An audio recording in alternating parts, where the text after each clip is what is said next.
Mr. Shipman's class, Mr. Shipman's class. Mr. Shipman's class, Mr. Shipman's class. Mr. Shipman's class, Mr. Shipman's class. Mr. Shipman's class, Mr. Shipman's class.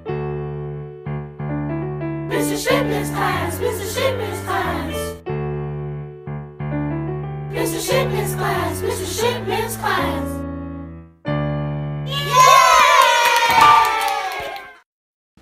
Good morning or good afternoon, wherever you are. Welcome again to Mr. Shipman's class. I'm Dr. Terrence Shipman, and I'm here today with three lovely ladies. But first, before I tell you about who my guests are, let me tell you about where you can find me, Terrence Shipman, on social media. You go to www.terrenceshipman.com. You can find me on Facebook against Terrence Shipman. You can Real PTA, Teen Shipman, LinkedIn, Instagram, and I'm sure there's one more I'm forgetting. YouTube. Yes, please go visit the YouTube channel. And now let's begin with the introductions. We're going to start over here to my right. I have... Hi, Dr. Shipman. This is Dr. Adrienne Redmond. And I am a teacher. I'm excited to be here. Hey, Dr. Shipman. This is Samantha Hospitalis, and I teach grades 6 through 8th. Hello, Dr. Shipman. I'm Nastasha Johnson. I am a teacher, a coach, and the director of athletics. Well, fantastic. Today is one of my favorite topics. All of a sudden it hit me. I saw these three ladies. Really, it's 4 women walking around our school. And I said, you know what? This would be a fantastic topic. I want to know, how is it to be pregnant or just had a baby and teaching other people's kids every day? How is it? How did it make you feel? What did it make you think about motherhood or parenthood? The whole thing. How do you feel now? I can say for me, Dr. Shipman, who recently just had a baby, my baby was actually due December 30th. However, I didn't have him I had him before time, which was October 6th. And it was really stressful. One of my biggest issues that I see with being pregnant in the school system and having your baby, especially with me having him 2 months early, is maternity leave. Yes. We only received 12 weeks of FMLA time. My doctor granted me 18 weeks, and even though those are 12 weeks of FMLA time, it's not guaranteed pay. Right. And so it's all about how much time you've invested. That determines how much money you'll get paid during that time period. For people who don't know, tell them what is it? FMLA. Tell them what that means. Family Medical Leave of Absence. Okay. And so that pretty much every job gets 12 weeks of what's considered FMLA per year. Mm-hmm. And so every year that time is renewed. However, that's the same time that you use for maternity leave. So there's not a separate bank for maternity leave and sick leave. It's all in one. And so if you need more time with your child, you can take the time, but it's unpaid. And even with FMLA, depending on what system you work for, it's not always paid as well. And for me, it wasn't paid. And so, too, if you use that money and if you're pregnant and you're sick your whole entire pregnancy, so you begin to use that money in that pot, that shortens the time that you have out after you have the baby. And so that does make it a little stressful. As a teacher, basically, you're supposed to plan out when I'm going to get pregnant so that it matches the time that I'm going to be out of the school for the summer. But it doesn't necessarily work like that for some of us. Mm-hmm. Sometimes it's a surprise. There's a baby growing inside of you.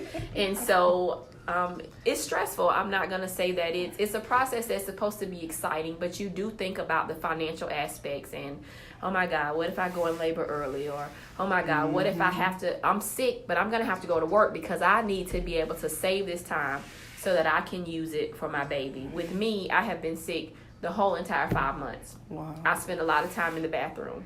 The kids say, are you okay? I think you're about to, yeah, I'll be right back. So, and my team knows, thank God they're supportive. But it is stressful, sometimes more stressful than it is exciting. Yeah. Wow. Was your first baby that you had, were you in the school system then? No, actually I was 18. So I was younger. It wasn't that stressful. You know, I was still in high school. I did graduate early, and I was still working. My second son, which is Aiden, he's 4. It was stressful because I was waiting. I really need to have this baby Thanksgiving break, right? Because I really need this time. I mean, you really are sitting around saying this because I need this time to run into Christmas break because I need these 6 weeks. And so I would go to the doctor and say, "Could you induce me today?" No, it's not time. Right. So luckily, I did happen to go in labor right when we got ready to get out for Christmas break. Wow. And so I, instead of 6 weeks like normal women should take, I only took 4 because I had been sick, and so I didn't have that time. And so I took those 4. 2 of them were paid because we were already out of work, and then the other 2 I took out of my bank. I didn't have the extra FMLA that I do have now, so that'll save me a little bit. But I'm still telling my husband at this point, listen, there may be a time in my 6 weeks that I don't get a paycheck. Yeah. Outside of what I get from FMLA. Yeah. And, he doesn't understand because he's not a teacher. So I was trying to explain it to him. And, yeah, we're going to have to make this work. And so you stress about it. You do. Because bills still got to be paid. Yeah. I don't let it get in the way of me teaching or giving instruction. But outside of when I'm at home, like, Lord help me.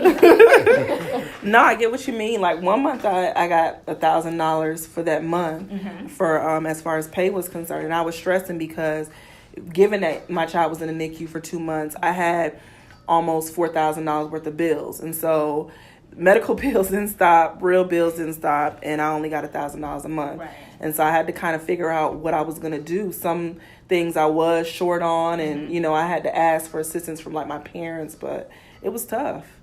It was tough. You all mentioned FMLA, but I think I am more so concerned about the aftermath and coming back to work. So you know how some buildings, I have a desire, I really want to nurse. So, my thing is, when I come back to work, how is this going to happen? It lasted maybe a week and a half for me. I was excited about it because the first time I couldn't nurse, and the second time, like, I really got this. But then I was like, I can't keep leaving the classroom to nurse. I can't keep leaving my kids. I can't. And it was an epic fail. That's the same thing that happened for me. There's no room. Male barged in and saw me nursing, and that was just enough for me to stop. Okay. And it wasn't me. So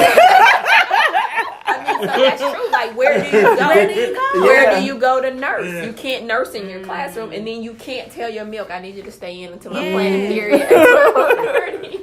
Oh boy. So and so I plan to nurse too. So trust me, I'm thinking that too. Is this gonna only last 1 week and a half? That's where my head is at in the game right now. I've been saving because I know my FMLA just may not be enough to, support. So I've been saving, but I'm just looking at, for the future, just how am I going to truly nurse? When am I going to have that time? And just where in the infrastructure, where is there a room that's dedicated or a space dedicated for nursing mothers? And then with having multiple mothers to be in one common space, it's how are we? I don't know. There's not a space. And I guess from a male perspective, I look at it. This is a woman-dominated field. Right. So some of the questions you all are coming up with, I'm like, this had to be asked for centuries. Right. Yes. So why aren't they solved? Right. Like I was going to ask you ladies, do any of y'all have short-term disability? I do. I do through a program called NCA. However, it was still not enough to supplement. Right. Because even with that short-term disability, it kicks in while I'm getting paid at the same time for those couple of weeks. But even, let's say you don't have the time or you got the $1,000 like I did. You have to pay into that short-term disability every month. That's number one. And then once that money kicks in, it's still not sufficient enough to pretty much replace what you've been getting a month. So you're still going to fall short. Right. And that's the check I was telling you. That was saying that I was telling my husband about, like, this might be all I get. Right. Yeah. And that's not going to be what I make. We forgot something very important, ladies. Due dates. The one we Wait, desire. Okay, let's move on. Right. The one you desire, and we didn't get to talk about if you want girl, boy, or do you know? Let's talk about it, because I voted on one yesterday. I kind of let know what I would like to see. Twins. Brittany. So, you know what? I don't know what I'm having because I don't want to know. Okay. So I love hearing these stories about these old wives' tales, you know, how I'm carrying, or, you know, if I'm glowing, or how is my hair. You know, I just love hearing these old wives' tales. And I feel ultimately my grandmother didn't have the modern technology today, you know, to know what she was having. She was just happy to have a healthy child. That's so true. that's just, I want to go in with the excitement of the unknown, and it's so exciting. I love hearing these stories, y'all. But my due date, so it's August. So my due date is November 3rd. So I'm excited about that because it's close to the holidays. So I'll have my little bean with me for Thanksgiving and Christmas. Yes. But you know, I think that's just, you know, that's just a good transitioning period in the seasons, you know, just everything. So I'm excited. I'm very excited. I can't wait. And this is my first. So I'm nervous because, you know, you mentioned the FMLA, all of this. But I think the excitement of the little person getting here, that's the exciting part. Okay, good. Coach Johnson? Well, I am 5 months today. I wanted to wait, but I'm nosy. And so all of those things, I did the little test. And you click on the answers and tell you what you have. Right. I looked at my stomach. Is it sitting high? Is it sitting low? So finally, I just gave up. And yesterday morning, I found out I am carrying a healthy girl. Congratulations. Thank you. So I have 2 boys, one senior, 1 4-year-old boy. And this is my last baby, and it is a girl, and I prayed for that. And so I am excited about that part. Now, it is true that girls make you extremely sick because this is as sick as I've ever been in my life. Wow. But I'm blessed and I'm happy and I'm excited about that. I am due January the 24th, so I miss all the breaks. Yay. Right, I come back and then I miss all the breaks. And so that does make me nervous too about being out when you were saying coming back. But my nervousness about coming back is I've had to leave a sub in my room for 6 weeks with my kids. Yeah. I am one of those people that when I'm out, I worry about my kids. Right. I need to worry about my baby, but I worry about my kids. Yeah. You know, are they getting what I left for them, getting it the right way? Are they tearing up my room? Yeah. You know, I worry about that. So, yeah, January 24th. That's right. The second thing I want to know, the daily challenges. What is it every day coming to work, waking up, going home? What are some of the daily challenges of being pregnant and having to teach? I want to sleep. Yes. I think pen was mine. Pregnant brain is real. Yes. My mom was like, that is just something people say. No, it is real. I forget everything. Even the kids are like, no, Miss Johnson, I don't think.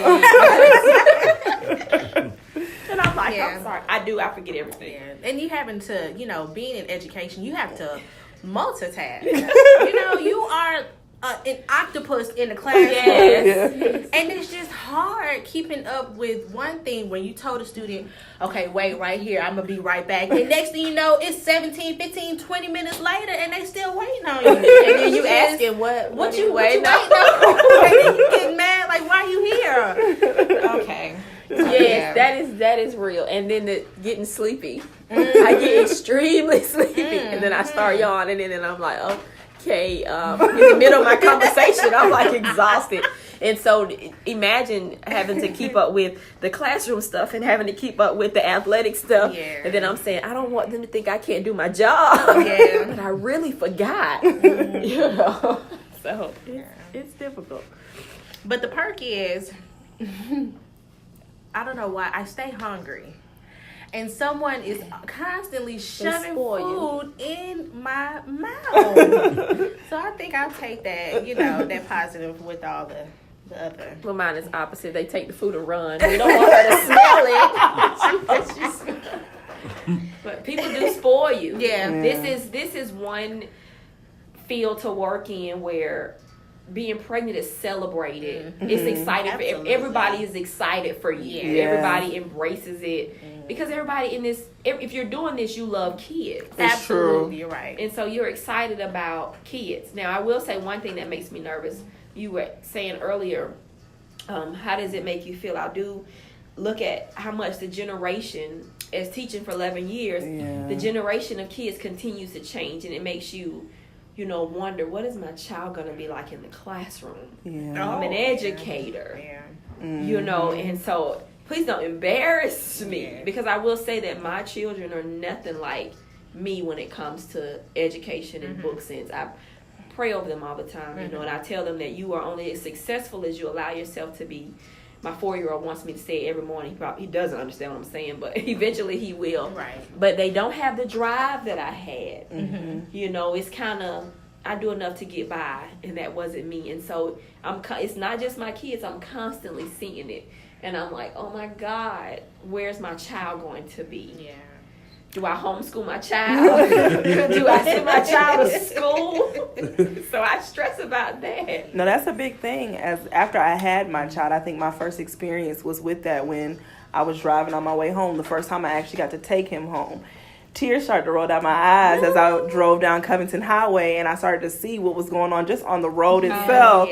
I was like, oh my gosh, did I really bring a child in this world? Like, you hate to think like that. But like you said, you have to pray over them and cover them, because at the end of the day, the world that we live in has changed. And, our children are changing with it. Big question. No, not question. Ms. Hospitalis, this is what I want you to do. Give these two ladies advice. I think the best advice that I can give them is, first off, enjoy your pregnancy. Yeah. Don't take on too much that you can't handle. And I think that's part of the reason why I did have my baby early, because I did take on too much than I could handle. Right. And it became really stressful and overwhelming, and I didn't really get to enjoy my pregnancy. Those months go by really, really quickly. So enjoy that. And even the after effect, enjoy your baby. I mean, work is important. Our children that we serve are important, but you also have a child at home, and that comes first. And you got to remember that throughout the process of your job, that, again, work is important. It pays the bills, but life is so short, and you only get 18 years with them. And so try to enjoy that time with your child as much as you can. And so that's the biggest thing that I can honestly say to both of you ladies. I don't know about that 18 years thing. Well, I mean, I know you get more. Because mine is college now, and I'm still getting phone calls. So, wait till they come home for the summer. You're going to be like, when does school start back? I'm ready for you to go. Maybe not 18 years, but I know, because I know I worry my mom. I do. I know I do. I worry about myself. Now, the big question that everybody want to know, daycare. How are you going to handle daycare? When you got to take your baby and drop it off to somebody else, how are you going to handle it? I am extremely blessed. My mom has watched both of my kids up until they were 3, and I was ready to send them to school, and she's going to do it again. Okay. And so I am extremely blessed. My mom does hair, so it allows her to be able to maneuver around. And then when she was working at night. So during the day, she kept them up until 3. At 3 years old, it's time for preschool. And so then I sent them to school. That was devastating, to say the least, because my children, they had been around kids. They hadn't been around kids. And so Sean was a little different. He went on Aiden for 2 weeks. He cried. And for 2 weeks, I cried. And I came in the building, and I would tell the principal, I don't know, I think I'm going to have to go get Aiden. And she would say, no, you're going to have to leave Aiden there. I remember that.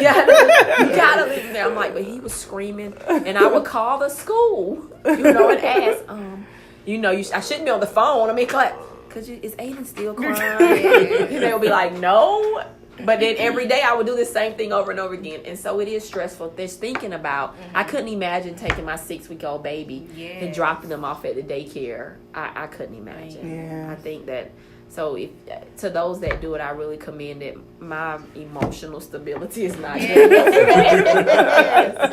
Yes. I think I'm blessed enough to say that, you know, my parents are retired. Wow. So, and then this is grandchild number 6. So they're kind of on pins and needles, like, okay, you know, when you coming, let's go. But, you know, my mother has already planned out my daycare for me. And she said that the first year she wants to be the nanny granny. Okay. And I appreciate my mother for even having that willing disposition and wanting to step in and say, okay, you know, I'll care for baby girl, baby boy. But, you know, one thing that, and I need, you know, Miss Hospitalis, you know, help me because, you know, you're the expert in this place. And then even so, you too, Miss Johnson. But, you know, having a child and they go to their grandparents and whatnot, when do you take them to, you know, When do you feel comfortable? when do you feel comfortable? Do you give them you know, is it part-time? You know, at maybe 1 or 2, you know, are they going to daycare for a day or 2? I mean, I don't know. Like, when do I think about stuff like that? Do I wait till the baby is 3 and you just go on the pre-K? Like, the first time I did try it with Sean, I did try it. Okay. When I realized that I was paying, but every day my mom would pick him up, and I'm like, I paid the lady. You picked him up at 12. Right. He's supposed to be there till 4. Till he got frustrated, and I was like, just forget it. Okay. I'm not paying her anymore. Right. You're gonna keep him. And so, At first, I thought you were talking about when you want to go spend the night. Oh, no. I was like, she acting a little bougie with her baby. That's what they No, because, you know, my concern is, you know, that social interaction. You know, I noticed a lot of our babies, you know, I take ownership for our children. But a lot of our students, that social aspect, you know, did they miss the boat? You know, do they have it? It's just, those are some things to think of. And so, you know. I mean, I wonder sometimes, too, if that whole social... I do believe that, you know, interaction with other children play a role in that. But I don't know what specific age can determine whether or not that will determine the rest of their social life or not, as far as being socially developed.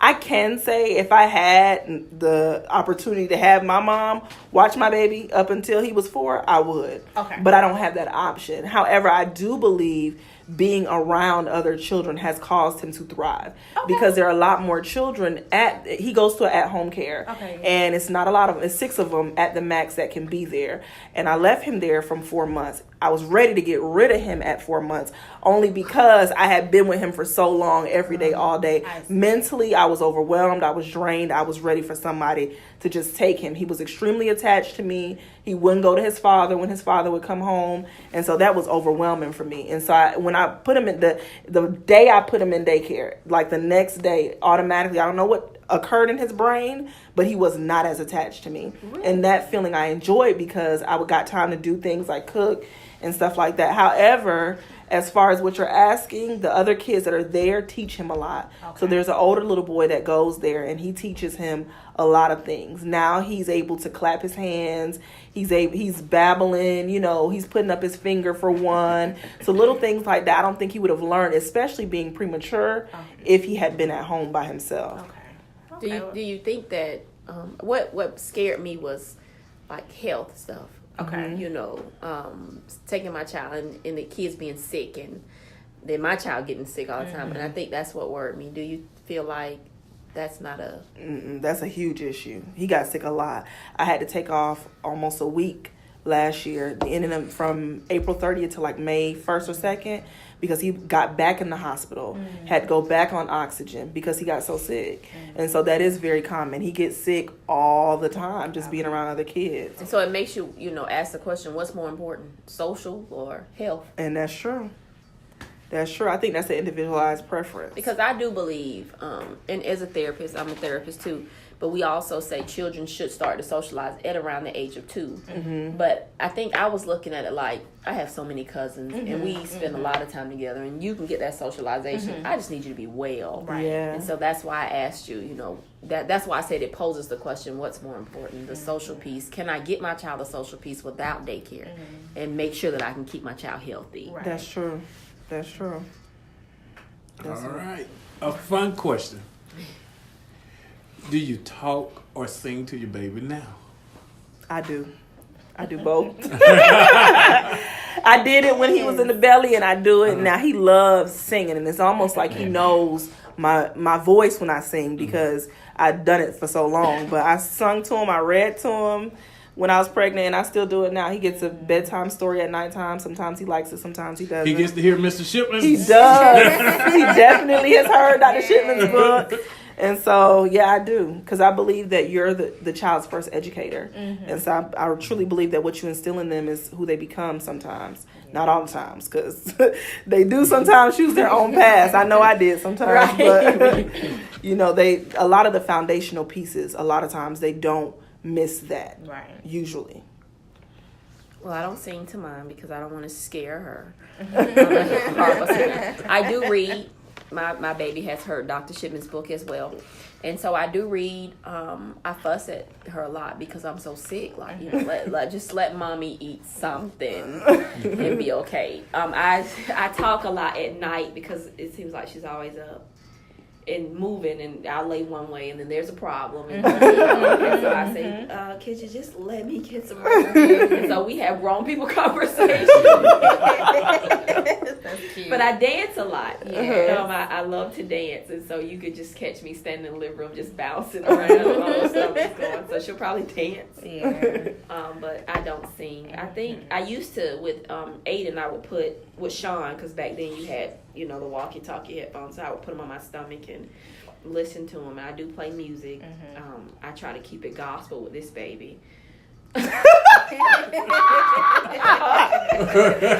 Sean didn't get no gospel. Which is probably why he don't listen. So yeah, but I don't sing. I wish I could sing though, but I don't want to scare the baby. No. Well, I think I love singing. I like hearing my voice. Okay. So I, in the shower, that's my thing. That's my me time. And a lot of times, Bean and I, we jam, in the shower, and I'm constantly just rubbing my stomach, and I just, we 2 or maybe 3 have heard Dr. Shipman's book, so, and it's a wonderful book, it's a wonderful, wonderful book, but, yes, I will say yes to that, singing in the shower, especially. Now, my advice, I guess, is one of the things I did with 3 of my kids. Went to the movies a lot. So my kids were able to go to the movies from the time, soon as not too far after they were born, we could put them in, what's that thing called? Arm carrier? Yeah, thank you. I have forgotten. We were able to take them to the movies and they go to sleep. Or they can sit there and watch a movie. Because they were going the whole time their moms were pregnant. So it kind of worked out perfect. They got used to that noise. I got that advice from one of my professors at Hampton University, the great Hampton University. She used to take her son to all the football games because his dad played football. And she used to sit next to the band. So he got used to noise. Wow. And he could sleep through anything. So I took my children all went to the movies. Wow. All the time. And I used to work at a movie theater. And take them to games. So they can sleep anywhere, anytime. Wow. So that's my advice to you ladies. To make sure you take them out and go to the movies. Because I love the movies. All right. Big question. We got a lot of big questions. That's good. Do you plan on having any more children? No! That is Miss Johnson. I am finished. Yes, I do. Miss Hospitals does. I definitely do. Absolutely. Without a shadow of a doubt. I want another one. Already. Wow. So, She hasn't been in labor yet. no, she hasn't. I've seen it.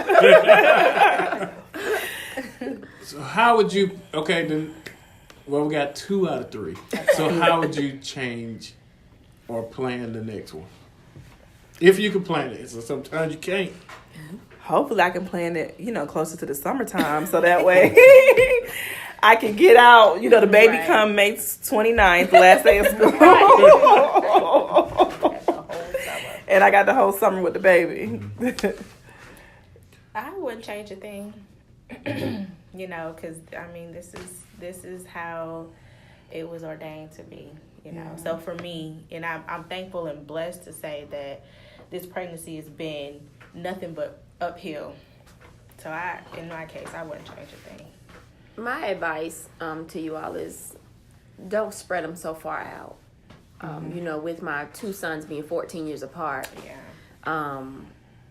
My baby, which is my oldest, is about to be 18, so he's getting ready to leave. And Aiden is 4, and so he wants to play with him, but Sean's grown. He wants to do his own thing, and so I wish that they could have grown up together. I don't regret any of them, but that's important, growing up with a sibling. Me and my brother are 10 years apart, so we didn't. Right. I'm like his mother, and so this is exciting for me because even though Aiden will be 5, it's still close, right. And so I'm just excited to see what this is going to be like, a boy and a girl, even though I did tell Aiden yesterday that we were having a girl, and I said, well, how do you feel? He said, it really messed up my day. That's a good one. And I was like, oh, okay. That's a mini you. Yeah, he said, I don't like that baby. And I said, well, I don't know. So I'm waiting to see. I think he's going to be good. I know he is. Yeah, because Aiden's really sweet. And when I ask him why he doesn't like her, he just says, because she makes you sick all the time. And so I'm excited. I'm just excited to see their relationship because I just think children should grow. I'm not telling you to go have a baby tomorrow, but don't spread it out so far that they don't get to enjoy each other. Yeah. And I'm telling you, don't have them so close. College tuition. I got one who's a senior at the University of Alabama. Roll Tide. I have one that's a sophomore at Clark Atlanta University. Wow. And then I have one who's just about to, even though he got skipped, so that, I don't know, that technically might not count. He's getting ready to go to, because of that boy going to St. John's in New York. Wow. One of my friends graduated from there. That's a good school. I'm telling you, you better be working, have some money, because that's a lot of kids to pay for at one time. Are they close? They are close. But you know what's amazing to me, Dr. Shipman, is that all of them are in college. Yes. How did you do that? How did you make sure that they were all going to go to college? It all started in the womb. Talking to them, reading to them, just reading them more than anything. Just educating them from the time they came, both when they were conceived till now. You still educate them. Yeah, you still do. And they drive you crazy, but you just continuously be a parent. You never parenthood never stops. Never stops. But you have to talk college all the time.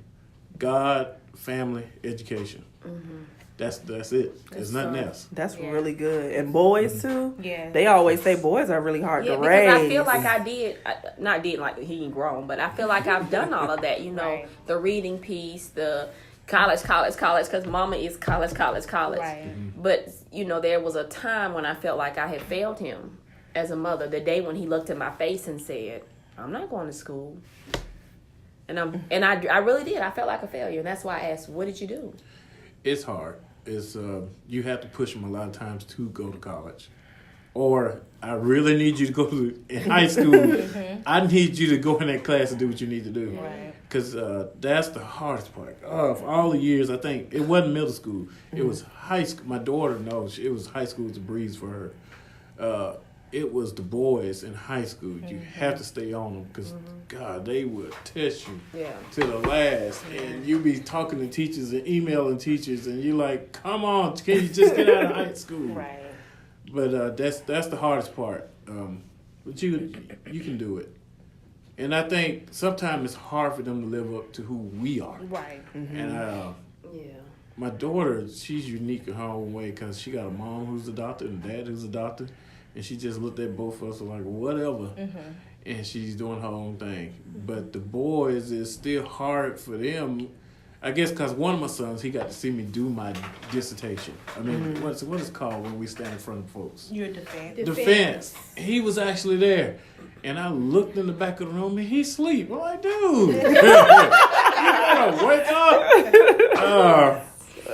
And to see me go through all this, and they go into my office and they see 4 degrees and they're like, whatever. And so you gotta constantly tell them, live up to yourself. Don't be me, be you. Right.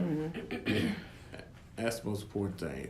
All right, before we always wrap up, we usually have it this time, we talk about Mr. Shipman's book. Or books, because we got 2 out now. So we just gonna take 1 or 2 questions about either the new book or the old book, because you know what? The new book, the old book, we was hoping it got nominated for Authors Academy Award. It didn't make it. It didn't make the cut, but that's all right. But the old book is also going up for the Georgia Children's Book Award. We're trying to get enough nominations for that. So if you can, before September 1st, we need everybody to go to that site and vote for that book to go up. It's also quietly kept. People don't know.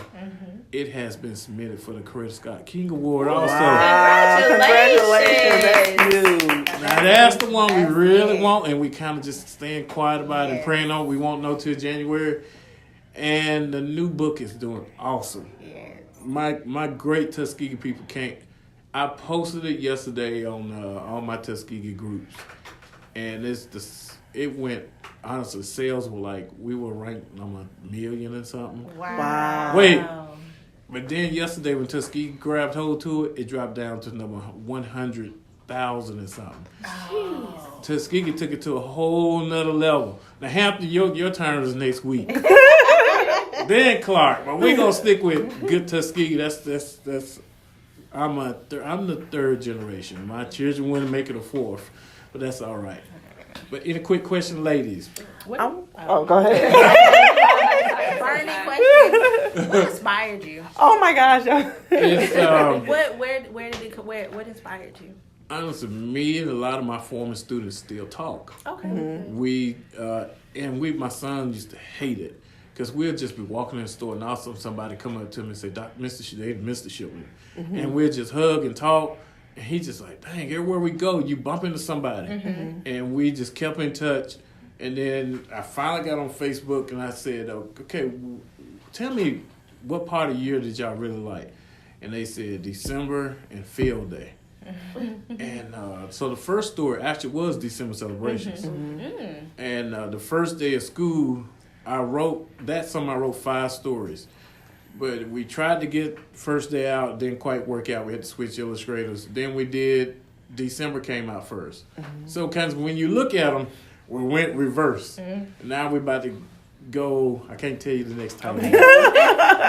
But we're going forward again. Right. We skip, we just going to jump around, but everybody's going to love it. I love that. And I love that you still have a connection with those students that are a part of your book. They are. And you get to see all of them in the back of the new book. It's 42 of them. Now, then and now. And they have grown. A lot of them still look the same. Wow. And in the next book, I'm going to put Team Shipman, the next generation, which will be pictures of their babies. And one of them just had a baby yesterday. Oh, my Congratulations. So I'm a grandpa again. They just keep growing. So what was it about? I know. I love everything about just the whole concept. And for me, I used to teach kindergarten once upon a time and absolutely loved it. And, when I found out that you had history with kindergarten, it blew my mind. So tell me why of, all grade levels, of all just areas in education, what stuck out with kindergarten? When I went to the job interview, my principal, Ms. Glanton, she's passed away now, but thank God. She said, I have a kindergarten open, and I think you'll be great because we really need male role models. Mm-hmm. And I had experience when I was doing, working up at Hampton, my internship, with pre-K special ed. Mm-hmm. So I said, well, kindergarten, okay, I can do it. I didn't know kindergarten was that hard. But I had a lot of support, and my mentor, Miss Perry Ragland, she came to one of the book signings I had a few weeks ago. We took a picture together, and that was great. So she kind of coached me. I had another mentor, Miss McGriff, who passed away. They all coached me and helped me shape me into this teacher who I am now. Wow. And all 11 years of kindergarten were great. Wow. And honestly, I know my new principal might not want to hear this. I do think about going back to the lower grades because I just keep thinking, how can I make a bigger impact these last few years of teaching? Yeah.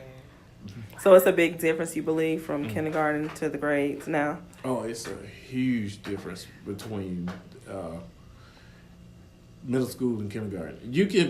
What I can see in middle school is what they didn't get in kindergarten. Mm-hmm. I can see that they missed a lot of socialization. They missed the part of. I think I talked to a kindergarten teacher recently, and she told me how they've been pushed to make them learn the alphabet, the sounds, and read by the time they get out of kindergarten. That is not what you do. Kindergarten is about readiness. Mm-hmm. You have to take the child from where they are and shape them and hope they can get sounds, alphabet by the end of the year.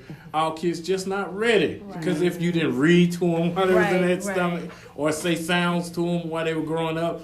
I know this is one of my expressions that my girlfriend be telling me, don't be saying that. But it was like some kids actually came out the closet. They were never read to. They never watched television. Yeah. I had one little kid come to school every day. He came to school smelling like smoke. Wow. And he's okay now. He has a baby now. And maybe one day I'll teach him. But it's just being able that kindergarten experience, you can't get it. I say the best thing I say about teaching is hearing a child read for the first time. Mm-hmm. That blows your mind. Wow. When they can put that together, Mm-hmm. You just love it. It's true. Yeah. There's nothing like it. And then you get these jokers here who be like, I ain't reading that. Right. Were you immediately confident when you wrote your book, like, this book is going to sell? Yeah. I was. Oh. Those 5, I told you that one summer I sat down, I wrote those 5 stories like it was nothing. How long did it take to produce one book? The first book we did pretty fast. That one took about 5 months after we found an illustrator. We went through 2 before we got to this one. Thank you. But this last book, we still having technical problems with, I ain't gonna say who, but my ebook, we still having technical problems. This last book took 8 months. But the writing itself, though? The writing itself, it took about 2 days. Wow. Really? Wow. But we edited up to the last.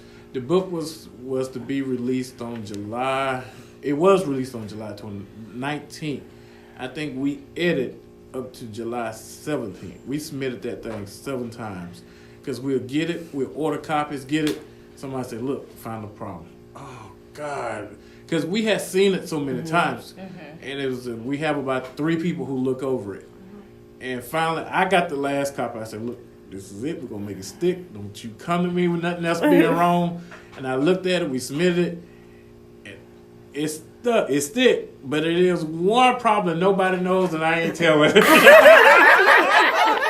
I am not telling. I'm taking it to the grave with me. But there's one thing in that book that is wrong. And I said, I can't believe I said, well, you know what? Nobody knows. When did you know you wanted to write a book? Mm-hmm.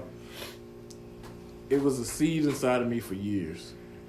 And I just wouldn't do it. And I kept saying, I need to write a book. I need to write a book. I need to write a book. Like me. And it just stayed inside. And finally, I saw Oprah on Super Sunday. And she was interviewing this guy. And I had the book in my car. I just saw it yesterday. The Art of War. And he talks about how he made resistance into this living thing. Mm-hmm. And how it eats at you and pull you. Mm-hmm. Every time you try to go do something, it pulls you right back and says, no, don't do it. Just stay here. It's better to stay in the seat. Don't do that. And finally, I had to beat resistance. And even now, nothing get. I just push forward. I can be in the bed tired. I gotta get up. I gotta go, and I will get up because I fight resistance. I fight it, and I just go do whatever I have to go do. Wow. Good advice. That was great, guys. How did you maintain the connection though with those students that are in your book? That's a good question.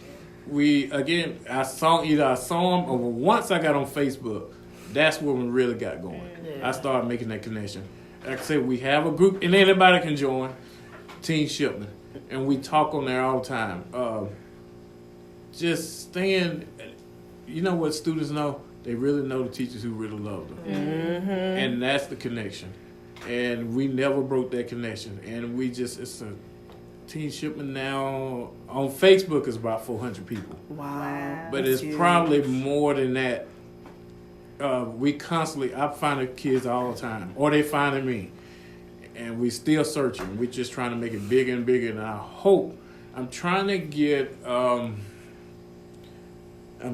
a book signing over near the school where I first taught. I'm working on it now. And so I'm going to try to get as many of them to come out as possible so we can have a mini reunion. Yeah. Not, I don't know how much money we got, but we'll try. That's huge, though. That's Yeah. neat. Yeah. One of the things about teaching that keeps you going is when you do run into that student and they say something you said, remind you of something you left them with, and especially on the day you like, I don't know if I'm gonna be able to do this. Right? And then you have that one person, it's happened to me a lot, to come in and say, I remember when you said, and that's what made me keep going. And it's like, okay, maybe I should keep doing this. Yeah. So that has to be awesome to be able to to hear those kids and get them to be a part of your book. That has to be awesome. That's true. It is. That and the parents. We still tight over the years, and I made a tribute to 3 of my former principals in the new book, Miss Gelman, Dr. Battle, and Miss Glanton, my first principal. Those 3 principals there was one more. Philip Luck, he's a Tuskegee man too, Dr. Philip Luck, but he's a character. He actually is a character in the book. And I just ran into Coach Benford, who's also a character. He was at the first one at the last book signing, and Coach don't look like nothing in the book. He looks totally different. Coach is this skinny guy, and in the book he has this big guy with a beard. Coach ain't nothing like that. And I said, Coach, I had to change you up now. He was like, don't worry about it, but I'm in there. I said, you are, and I think, he is in the next book, which I can't tell y'all, but he's in the next book. When you put people in your book, do you have to pay them? No. I mean, that's an important question. It is an important question. Like the 3 main characters, Benicia, Dwayne, and Bricola, and Miss Johnson. They are real living mom, dad, mom, sister, and brother. And one of them stay out here in Conyers. So they are like real. But every time I print out a book, they of course get a free copy. Okay. We ain't arguing about that. There's no argument. But no. And I haven't said too many of the last names though. All the main characters. I have 2 plaques in my house. And each year I used to give out an award called the Team Shipman Award. And I took the main characters from that plaque. And of course, we ran out of. Kindergarten. We couldn't have so. We had. I think in the book is 19 of them, 18 or 19, and so we're trying to rotate, but it really rotates around 5 main characters, and the rest of them kind of like side characters. Right. So Miss Andrews, in the Christmas book, the first book, December celebrations. Let me get it right because it represents all holidays. Yeah. She's not even speaking. She's in there, but she doesn't have lines. But in the second book, she plays a big role. And in the next book, I don't even think she's in it. So we kind of rotating characters around. When is the next book coming out? You really want to know? We're looking at March. Okay. March. So something special happened around the end of mid-May at all schools. That's your hint. Where everybody goes outside. You're a coach, you kind of know what I'm talking about. It's a big day. And everybody loves it. And that is exciting. And we've gotten away from it. Yeah. And I can tell you, Team Shipman, they just loved it because we used to really show out. Wow. So yeah, it's gonna be a special day. All right, I'm excited. Yeah. All right, ladies. I highly appreciate y'all being here. This is gonna be our longest show, but it was a fantastic show. Fun. And then closing, every time I close up, I want to make sure, hey, we got a lot of countries listening to us. One of the countries I wanted to let you know is Ireland. We got a lot of people from Ireland listen to this show. UK, Spain, France. Please keep listening to us. And if so, you remember what I said, like I did the last two shows. If anybody from a foreign country, contact me. You got to go to the website, which is www.terrenceshipman.com. If you contact me and say, hey, I'm from this country and I want to say hello, you will get a free autographed book. Okay? You can contact me there, Facebook, Instagram, YouTube, LinkedIn. Make sure you hit me up on all those social medias. And in closing for our last time, well, not last time, we reckon in about, this is going to be our 12th or 13th episode. I want to say thank you. And remember, you are special, you are smart, and you are somebody. Thank you much, and see you next time. Bye. Mr. Shipman's class, Mr. Shipman's class. Mr. Shipman's class, Mr. Shipman's class.